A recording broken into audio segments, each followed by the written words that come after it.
यहाँ मौजूद सभी साथियों को मेरा क्रांतिकारी इस्तकबाल, जय भीम और लाल सलाम। साथियों, मेरा नाम चौधरी तैयबा अहमद है और मैं आज आप सबके सामने लेफ्ट अम्बेडकराइट यूनाइटेड पैनल से प्रेसिडेंट की दावेदारी पेश करती हूँ।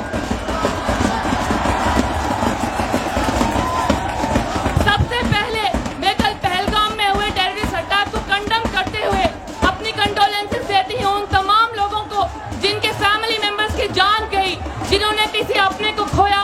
और हम क्वेश्चन करते हैं, निंदा करते हैं और पूछते हैं केंद्र सरकार से कि आखिर कब तक जम्मू कश्मीर वायलेंस की आग में जलता रहेगा। साथियों, मैं इस मंच से सॉलिडारिटी पेश करती हूँ, याद करती हूँ गाजा के लोगों को, अपनी सॉलिडारिटी पेश करती हूँ उन महिलाओं को, उन बच्चों को जिन्होंने यूएस और इस्राइल के जेनोसाइड के खिलाफ मिलकर सामना किया है। मैं उनके जज्बे को सलाम करती हूँ। अरे साथियों, इनसे उम्मीद ही की जा सकती है। हम यहाँ पे खड़े होके गाजा के जेनोसाइड के खिलाफ बोल रहे हैं और ये इस्राइल का झंडा वहां लेकर खड़े, इनसे क्या उम्मीद की जा सकती है। साथियों, यही एबीवीपी है जिसने कितना वायलेंस किया, इसी को होस्टेज बनाया, पर उस सब के बावजूद आज हम यहाँ सब खड़े हैं। उसके लिए मैं आप सबका क्रांतिकारी इस्तकबाल यहाँ पे करती हूँ। आज इस दौर में जो माहौल है, जो कैपिटलिज्म का माहौल है, जो इस टाइम पे लिबरलाइजेशन चल रहा है, उसमें ये लोग बीजेपी आरएसएस का कॉर्पोरेट हिंदुत्व इस देश के लिए सबसे बड़ा खतरा है। साथियों, ये वही लोग हैं, हम भूलेंगे नहीं, ये वही लोग हैं जो यहाँ इस्राइल का झंडा लेकर खड़े हुए हैं। और ये लोग खतरा है इस देश के मजदूर के लिए, इस देश के किसान के लिए।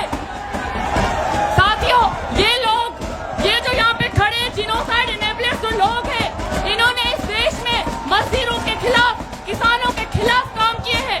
ये वो लोग हैं जो काले कानून लेकर आते हैं, जो मजदूरों के खिलाफ लेबर कोड बिल लेकर आते हैं, और जब इनका पेट नहीं भरता तो ये लोग कॉन्ट्रैक्चुअलाइजेशन करते हैं। साथियों, आप इस कैंपस में देखिए, हमारे यहाँ पे एम्प्लॉयज है, वर्कर्स है, यहाँ पे कितने सारे सफाई कर्मचारी है जो कम से कम सैलरीज में काम करते हैं, और जब वो अपने हक की लड़ाई मांगने जाते हैं तो ये लोग उनको नौकरी से निकाल देते हैं। साथियों, ये वही लोग हैं जो इस देश में इस समय वायलेंस का पॉलिटिक्स कर रहे हैं। ये लोग, ये आरएसएस बीजेपी के लोग, ये माफी वीर सावरकर के चिलकों से, ये वही लोग हैं जो इस देश में माइनॉरिटीज के अगेंस्ट काम करते हैं। यूसीसी लेकर आते हैं, वक्फ बिल लेकर आते हैं, और बिना किसी डिबेट और डिस्कशन के, बिना किसी पार्लियामेंट्री प्रोसीडिंग्स के ये लोग सीए एनआरसी को लागू करते हैं। साथियों, इतना ही नहीं, इन लोगों की मैं क्या बात करूं। अगर इनके झूठ की मुझे बात, अगर यहाँ पे पाबंदी होना कि झूठ नहीं बोलना है, तो ये अखिल भारतीय विद्यार्थी परिषद 12 मिनट की चुप्पी साध के जाए स्टेज के ऊपर। इनके झूठ की राजनीति है। साथियों, हम भूले नहीं है, हम देख रहे हैं इस देश में किस तरह का माहौल इन लोगों ने बना के रखा है। ये वही लोग हैं साथियों, मैं कैंपस की बात करती हूँ, ये वही लोग हैं जो देश भर में, आप जो भी स्टेट लेना है ले लीजिए, कश्मीर से केरला ले लीजिए, गुजरात से मणिपुर ले लीजिए, महिलाओं के एक्सप्लॉयटेशन में सबसे आगे रहते हैं। आप लोग हाथरस देखिए, पूरा स्टेट मशीनरी लगा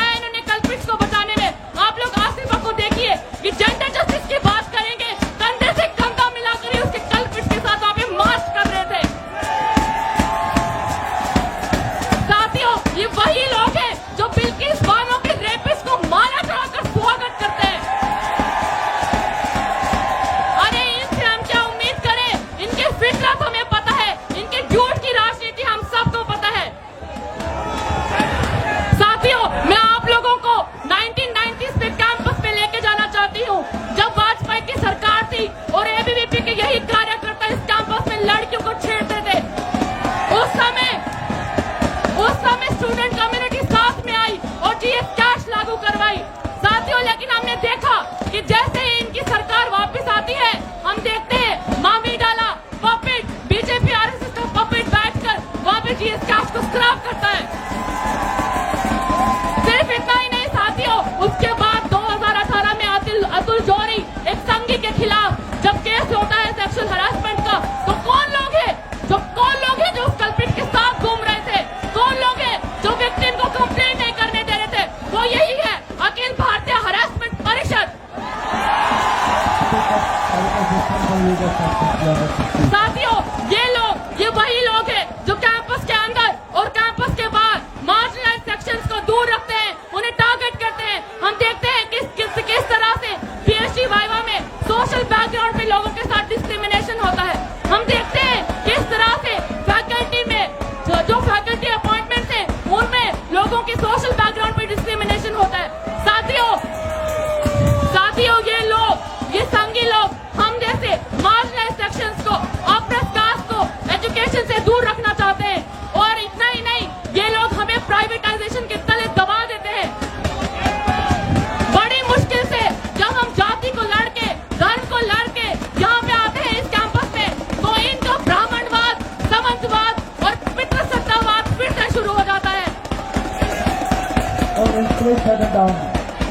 साथियों, अरे इनके करने दीजिए हैकल। इन्होंने राइट टू डिसेंट को समझा ही कब है साथियों? इन्होंने कब समझा है?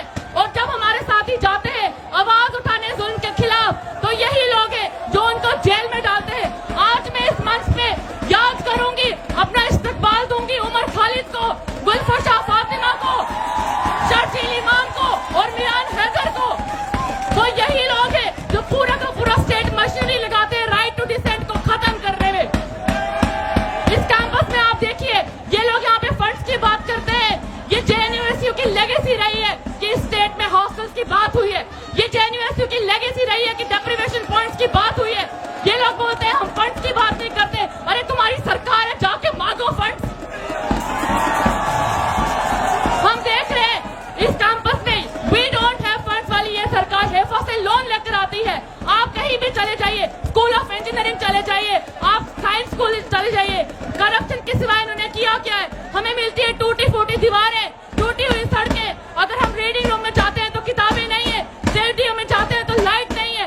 क्या बात करते हैं ये लोग? अगर ये BJP, RSS, ABVP admin indexes नहीं है तो फिर क्या है?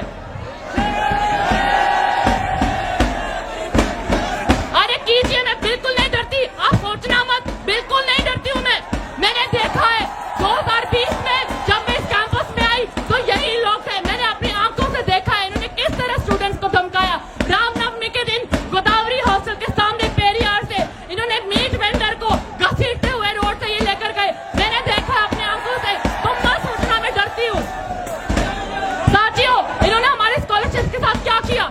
हम यहाँ पे हमारे पैर में छाले पड़ गए, लेकिन हमारा एमसीएम नहीं बढ़ा। इन्होंने क्या किया सिंगल गर्ल चाइल्ड के साथ? इन्होंने क्या किया मानव रहित स्कॉलरशिप के साथ? क्या किया साथियों इन लोगों ने? हम यहाँ पे खड़े हैं, हम देख रहे हैं। अरे आप हैकल ही कर सकते हैं, आपसे कोई सही काम तो होगा नहीं, मुझे आपसे कोई उम्मीद भी नहीं है। साथियों, इस कैंपस में पीडब्ल्यूडी स्टूडेंट्स का एक्सेसिबिलिटी कितना है, कितने मुद्दे उन पे उठाए जाते हैं। एआईआरएफ का रिसर्च फैसिलिटी है, उस पे जेएनयू 300 रुपए और जीएसटी एक्स्ट्रा चार्ज करता है। आईआईटी में वही काम 10 रुपए में होता है। जो साइंस स्कूल के हमारे स्टूडेंट्स हैं उनको पता है उनको कितनी प्रॉब्लम आती है रिसर्च करने में, और ये एडमिनिस्ट्रेशन उनको मजबूर कर देता है कि वो अपने जेब से पैसा निकाल कर अपना रिसर्च फंड करे। और ये इंडिया की नंबर 1 यूनिवर्सिटी है। ये वीसी अपने 5 स्टार महल में रहने वाली बोलती है कि मैं इंडिया की नंबर 1 यूनिवर्सिटी की वीसी हूँ। पर दोस्तों, आप खुद ही जाके एक बार एक रीडिंग रूम की, एक हॉस्टल की, कैंपस में किसी भी बिल्डिंग की हालत देख लीजिए, आपको पता चल जाएगा। साथियों, कैंपस में तमाम मुद्दे जो भी हैं उसके खिलाफ, जेंडर जस्टिस के लिए, सोशल जस्टिस के लिए हम साथ मिलकर लड़ेंगे। और मैं इन तमाम मुद्दों के लिए लड़ने के लिए मैं चौधरी तैयबा अहमद अकील आप सबके सामने ये दावा करती हूँ, मैं दम थम से लड़ूंगी। मैं उन सारी मार्जिनल वॉइसेस को रिप्रेजेंट करती हूँ